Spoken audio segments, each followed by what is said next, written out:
To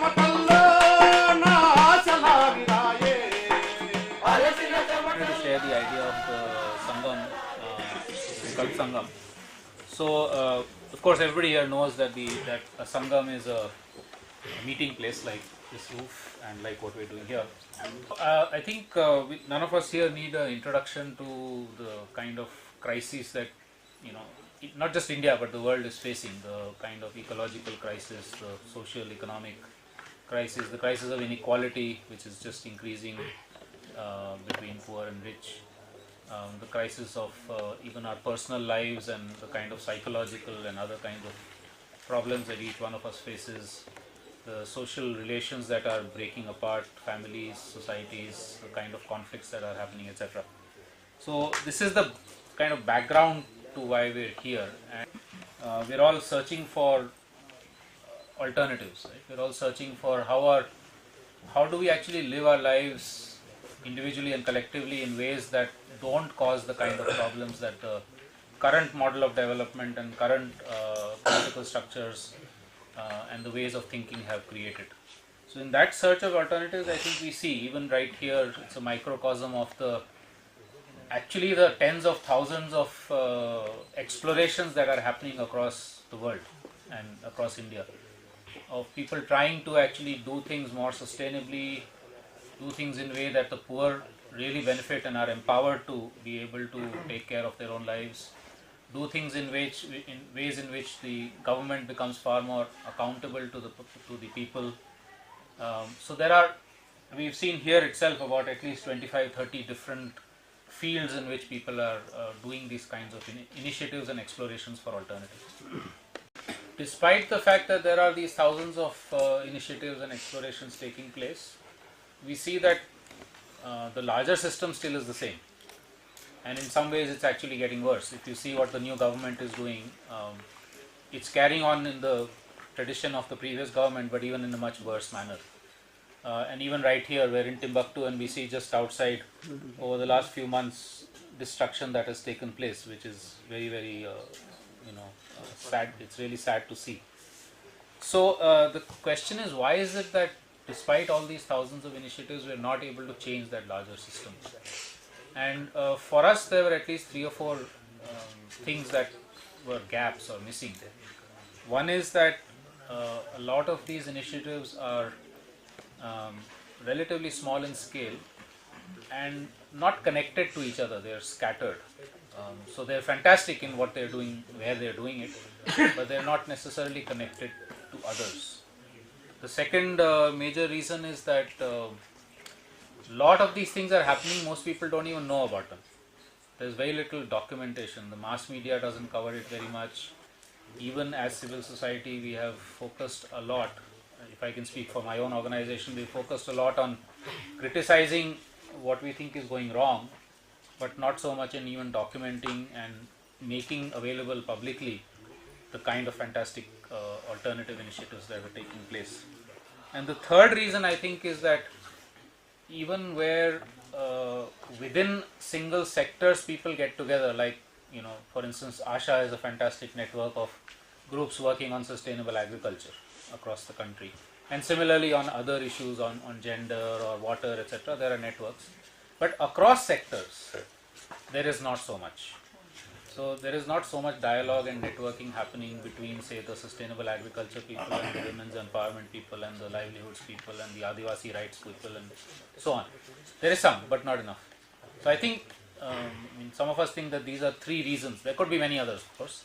I think some of our people currently working with AAP also talked about, or Praveen talked about, how the larger political system is not something that we're able to change.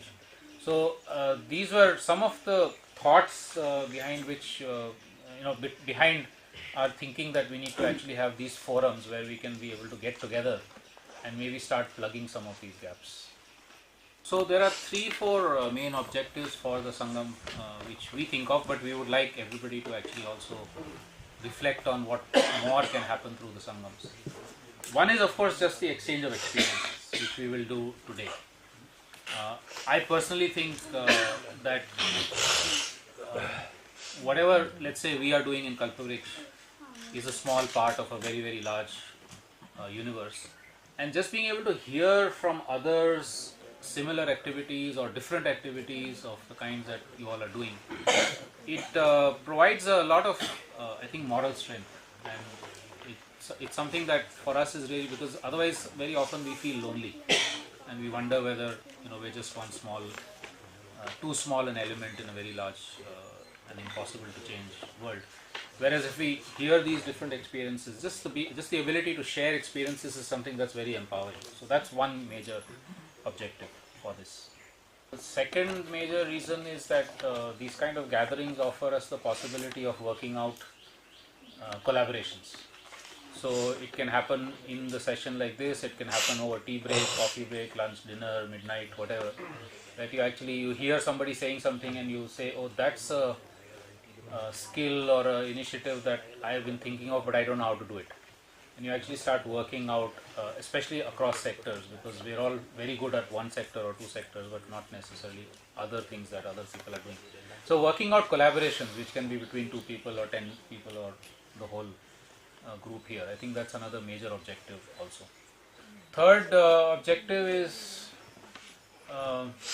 maybe this is a bit of a dream, but the third objective is, can we not just here, but once we have done maybe a number of these sangams, actually become more powerful a critical mass that can influence political decision making, policies, which, as I said, individually each one of us cannot necessarily do, but if we are there together, eventually there are maybe dozens or hundreds of such organizations and movements together working collectively, then we become hopefully a mass which is powerful enough to actually be able to achieve larger change.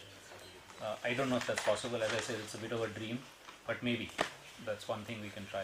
Fourth and last one from our perspective is that see, the dominant system has an ideology.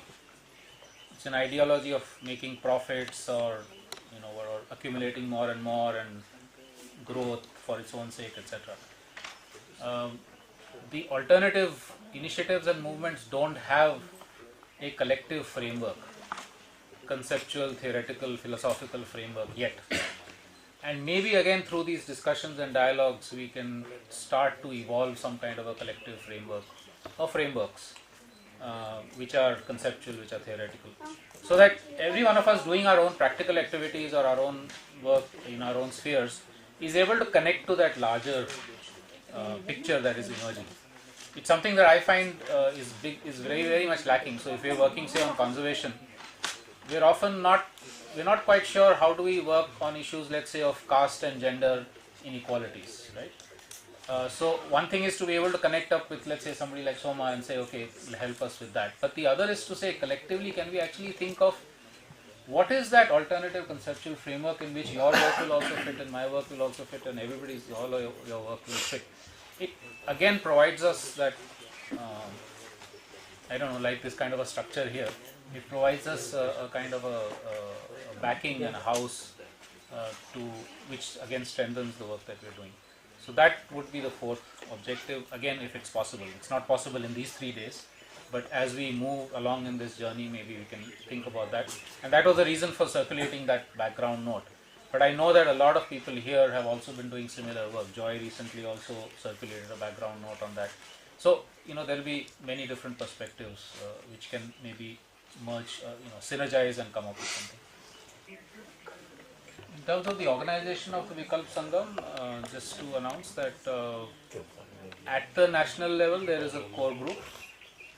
It's an evolving core group, so it's not fixed yet, but I can announce the names of the organizations, the people who are currently on the core group.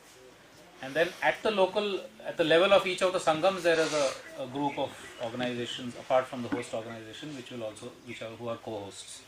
So let me just quickly go through the organizations who are in the core group right now, and many of whom are also present here.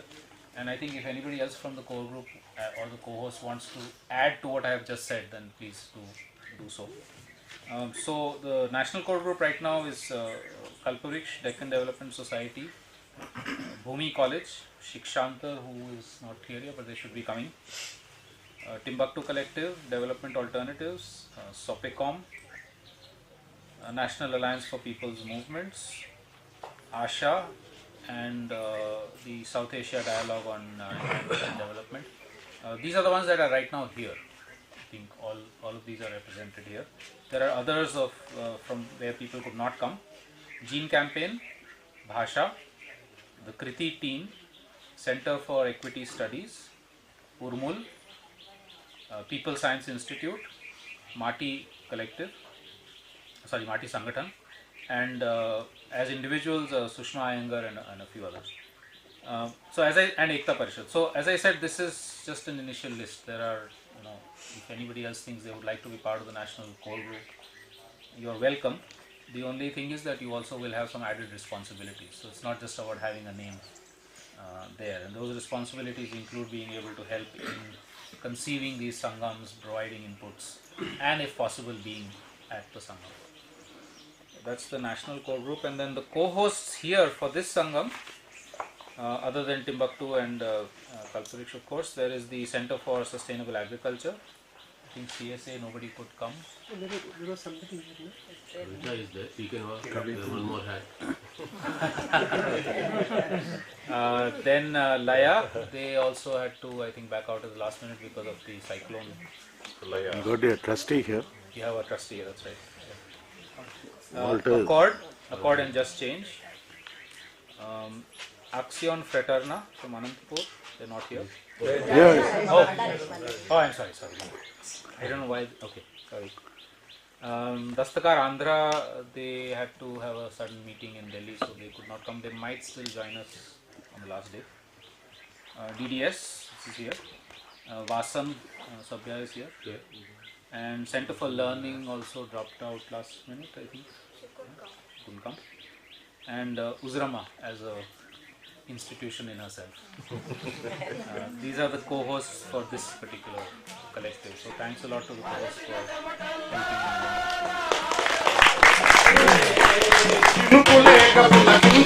helping me.